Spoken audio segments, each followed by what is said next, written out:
drop and walk out. Mic drop indeed. The loudest mic drop in the history of mic drops.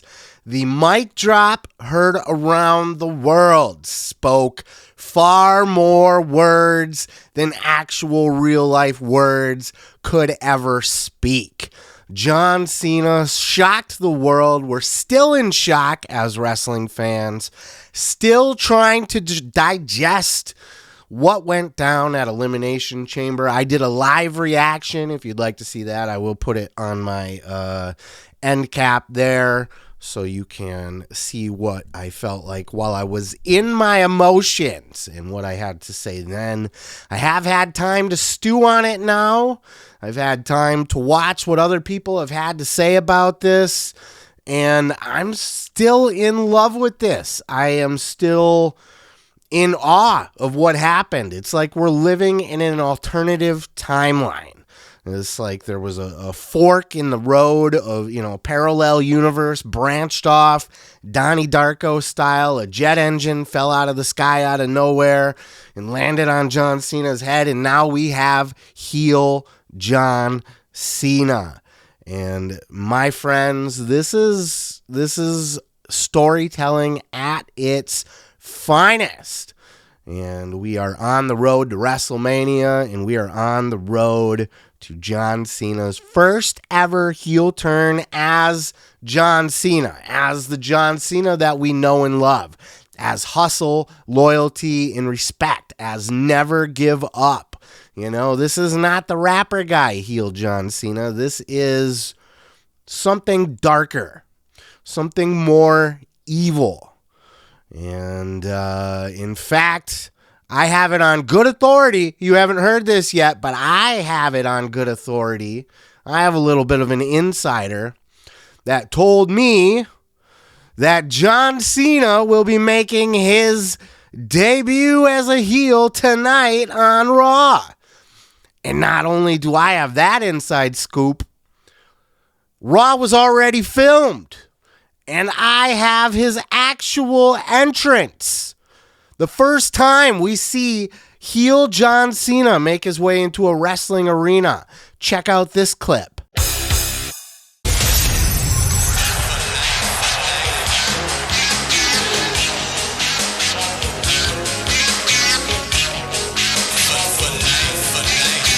This is such good shit. Top secret. Don't tell nobody, okay? Don't let that leak. That's just between us. That's just friends here. No, John Cena's actually off somewhere filming a movie because he's a big Hollywood star and he doesn't need your stupid little petty WWE TV time. Don't need it. Don't want it. It is telling that of the 33 or so dates that are left for John Cena that, in his entire career he said he signed up for or whatever, most of them are after WrestleMania. We haven't got a lot of them before Mania, and I don't know, I'm sure we'll get some on the road to Mania over the next month or two here. But really, everything's on the back end, which tells me maybe, just maybe, the champ is going to be here. But time will tell. I am all for this. And I love the storytelling element of this.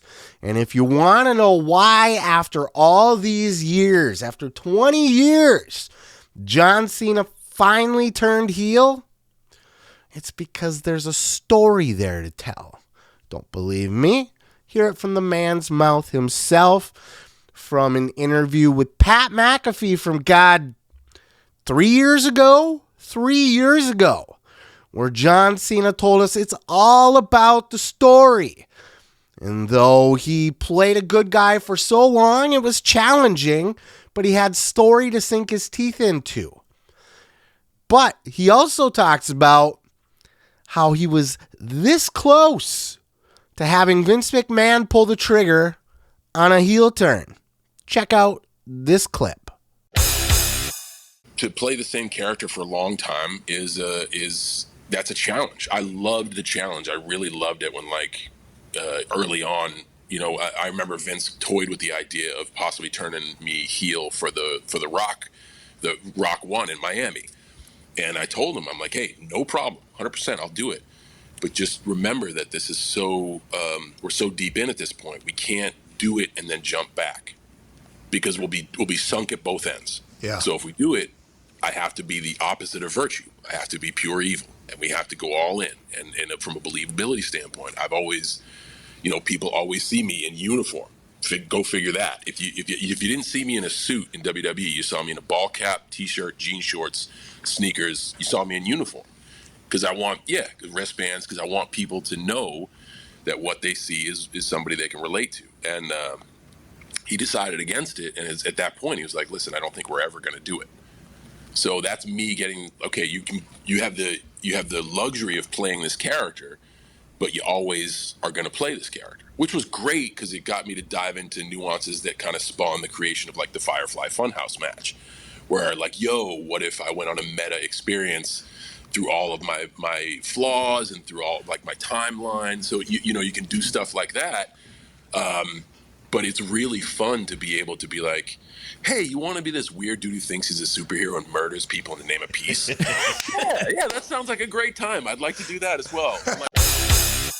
So if not then, when he was in the prime of his career, and he could have had a whole second run like Hulk Hogan did with Hollywood Hogan, why now, after all this time? Why did they not pull the trigger when they had the chance? What was the reasoning behind it? And what are John Cena's feelings about turning heel? He talked about this with Chris Van Vliet earlier this year on the Insight podcast. It was also heavily understood that, like, hey, you're the good guy. And I know what you're hearing is one thing. Instinct is saying that we're getting more opportunities in branding. We're doing really good with event sales. Pay-per-view buys are up. That was still a thing back then. Ratings are up. More people are paying attention. You're a great ambassador for us. People like your stuff and they're buying it. It's not everybody, but it doesn't have to be everybody. If you put 10,000 people in a building and 5,000 people buy your stuff, we're doing great. You can't argue with the numbers. If the numbers had shifted and I wasn't selling any t-shirts and ratings were down, and attendance was down, yeah, sure, switch. But the numbers never lied. So I couldn't, man, did I want to embrace that side. And now we see with all the chances in movie roles that I get, every time I sit down with somebody's like, man, I never saw you doing this. I love that because it's a testament to how well we did in WWE. And like, oh, you're just the good guy. That's what you do. I'm a human being. I have emotions. I have sadness. I have despair. I have guilt. I have shame. I have anger. Just like I have happiness, excitement, love, like all that stuff. You just need an avenue to show it. WWE wasn't that avenue. How close were you to turning heel? Real close. Around what time period? Cena Rock 1. Oh. I got word that they were going to do it. I went out and recorded a new song. I went out and got all new gear. I wasn't prepared for ruthless aggression. That was the last time I wasn't prepared. And I mean, I heard rumblings of, we're going to do it. And in 48 hours, I had a new track, a new studio mix theme song, final mix. I had 7 new singlets, low-cut singlets with boxing-type robes. I already had the boots in storage, so I dusted them off. I was ready to go. And already thinking about like what I could do with the story. Okay, what is a heel? A heel is not just new gear. The objectivity or the message behind the singlet and the boxing robes and the boots is its exact opposite of what you saw with the street gear. The jean shorts, the t-shirt, the ball cap, the sneakers. No, go the opposite route. And now lean into the opposite of everything you stand for. So I would begin to not work as hard. I would show up less. I would be untrustworthy, unloyal. I would lack respect in what I did. Like all you have to do is turn that on its, I would give up a lot. I would All those things you can take and make interesting stories. And this is the stuff that's running through my head, not what moves can I do. It's like, how can I take the intellectual property that people are familiar with and twist it? So it's like, this guy's insane. It's everything I've come to love, and now I genuinely hate it. And in being a real bad guy, and I think that was the conversation that was eventually had, where it's like, okay, it's a bad idea. I'm like, hey, I know this is going to sting, but I'm not going to sell another t-shirt. I'm going to take all merchandise off the market. I'm not going to put out anything new. I'm not going to do any more appearances. I'm not going to do any make-a-wishes. I'm not going to do anything like that. I'm going to be a bad guy to make you a good guy, so you're a good guy does all that. Yeah. And that's when I was like, we're kind of in too deep. So it worked out the way it worked out. But bro, I was ready. John Cena is so geeked to do this. He fucking loves this. I wonder, are we going to hear that new theme music from John Cena, the remixed, the dirty, Southern chopped and screwed version or something like that? Are we going to see the boots, the singlet, the boxing robe? Is he going to take everything we know about John Cena, hustle, loyalty, respect, and flip it on its ass and just be the most hated, despicable, evil human being possible? Abso-fucking-lutely. Cena's going all in with this. And I am just so excited to see this. And now is the time. If not now, that's silly to say. If not now, when? You're going to miss the opportunity because he's going to be retiring. But now's the time, because the t-shirt sales don't matter, because the house does not depend on John Cena anymore. He's just a cherry on top of everything that's already going on. They don't need him anymore. So it's the perfect time to do it. And the perfect time to show us what he's capable of as a heel. And if you've watched him as an actor, if you've watched him in Suicide Squad, in Peacemaker, you know, if you watched him in that skit he did at the Firefly Funhouse that I showed you earlier, you know there's potential there, what he's capable of. And that face at Elimination Chamber says it all. He sold his soul.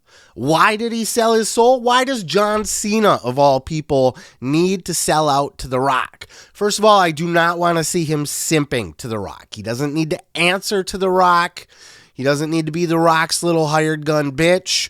I would love to see this be more of a two-man power trip like Triple H and Stone Cold, as I said on my live reaction. I'd like to see them as like the Hollywood power couple, for lack of a better term, I guess. And I want to see him get nasty. I want to see him get real fucking nasty. Why does he need The Rock's help? Because he can't do it on his own. You've heard him say this at the Royal Rumble press conference. John Cena has been losing match after match after match after match. He has not won a match in years. Bro lost to Austin fucking Theory. A-Town Down. The biggest douchebag in the entire industry of pro wrestling next to Ryan Nemeth, right? Douchebag. Somebody who did not deserve that spot because he did nothing with it. Because he just looks the part. Because Vince would jerk off to pictures of him. And I don't blame him. Austin Theory's a sexy looking boy. Right? Big hunk of man meat. Piercing blue eyes, is a handsome fella. But he wasn't the right guy.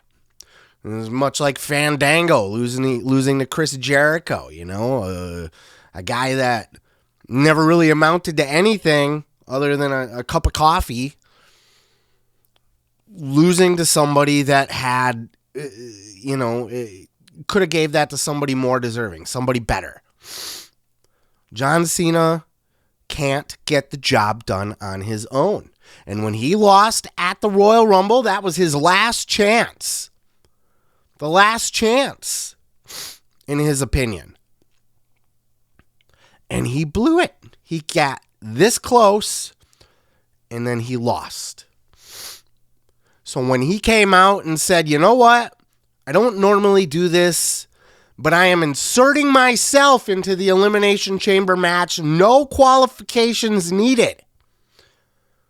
That probably came down from The Rock. In storyline, of course. I think we might come to find out that was something that The Rock offered to John Cena in exchange for his soul.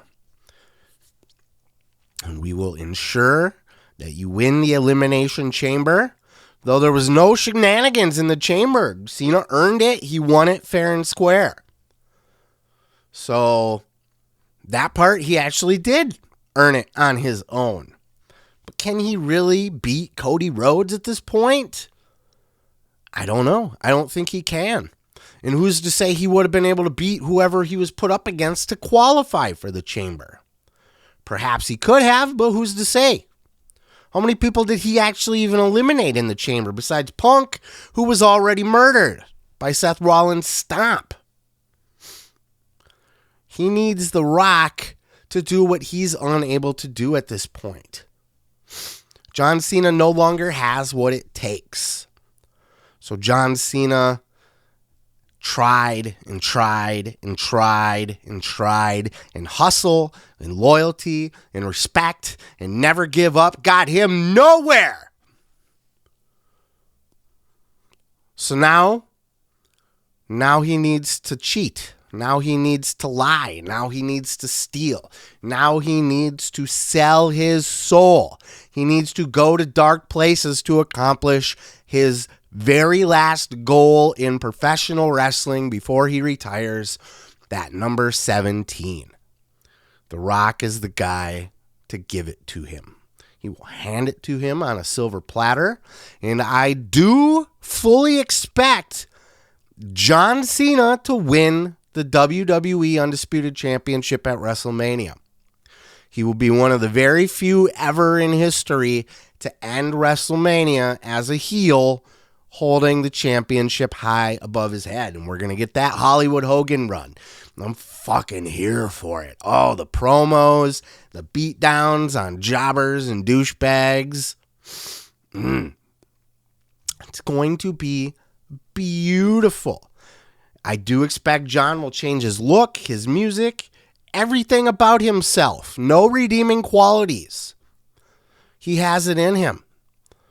He has it in him. And I think people are excited for this. You know, another thing to consider, all the little fanboys, all the little Jimmies that were looking up to him when they were kids, they're teens now, or adults, young adults. They grew up on John Cena. Now they're ready for the heel turn. Much like the little Hulkamaniacs at that time. The difference being Hulk Hogan needed that heel turn. Because his act, the prayers and the vitamins and the red and yellow brother have run their course. It was dying a slow death. John Cena worked through all of that and got back around to being loved, adored, and respected. We were all here on board for John Cena's final run, his farewell tour. And he flipped it on us. And he flipped the entire wrestling industry up on its ass along with it. This is one of the greatest moments in wrestling history. I think it will. I think history will look back on it as so. I think a lot of that has to do with the run that follows, right? Hulk Hogan turning at Bash at the Beach would not have been as historic. It would have been historic, but it would not have been as historic if he didn't go on to have such an incredible run as Hollywood Hulk Hogan. Top of the industry, megastar, headliner. People paid to see him get his ass beat. And he played the part great, you know. He was a cowardly heel, ducking out of the ring, running, cheating, spray painting the belt. John Cena's a good actor. Have you ever watched Peacemaker? It's one of my all-time favorite comic book type shows. Man, he's so fucking good in that. He's going to be actively on his heel run when Peacemaker Season 2 comes out. we're in for some good shit here as fans. And this is the kind of stuff, I'll leave you with this. This is the kind of stuff we live for as wrestling fans, right? Day in, day out, the mundane, especially under the Triple H era. I mean, under the Vince McMahon era, we hate it. It was so boring that AEW was able to rise up and thrive for the first couple of years because people were just done with the shitty booking of Vince McMahon. But even under Triple H, what's the main criticism of Triple H? Everything's slow burn. Nothing ever really happens, you know? Shows happen and they're just kind of there, you know? They're good shows, but what was the angle, brother? What's the big story coming out of that? Where's the swerve, bro? But when he does pull the trigger, man. And not only because we waited patiently for it, but because they were dropping the breadcrumbs along the way. I don't know how far this goes back, but clearly at the Royal Rumble, when John Cena asserted his spot in the Elimination Chamber because it was best for business, we should have seen it coming there. But now we have it, and it's fucking glorious. I'm excited. Are you guys excited? Let me know your thoughts. I think, I was up so late after Elimination Chamber on such an adrenaline high. I have never felt that way in years. I think the last time I felt that way, when CM Punk came back, perhaps, not to WWE, but to AEW. I was there. I was in the building for that at the United Center in Chicago. I'll never forget that. My favorite wrestling memory of all time, perhaps in person. The magic that was there, the feeling, just the tears even. I cried like that crybaby bitch they showed on camera. That was me up in the cheap seats. But before that, what? The Undertaker losing at WrestleMania, the streak ending to Brock Lesnar. Shock. That was the biggest shock. Punk's return maybe gave me the strongest feelings as a wrestling fan, since probably the most recent until this John Cena heel turn. But the shock factor, not since Undertaker lost, man. And this is right up there with Hulk Hogan's heel turn. Will history remember it as fondly? That was 30 fucking years ago almost at this point. 30 fucking years ago almost. That's not even real. That's not even real. It feels like it was 12 years ago. Wild. Absolutely wild. Will history remember John Cena's heel turn as fondly? It all depends on the execution. And I have full faith in John Cena to pull it off.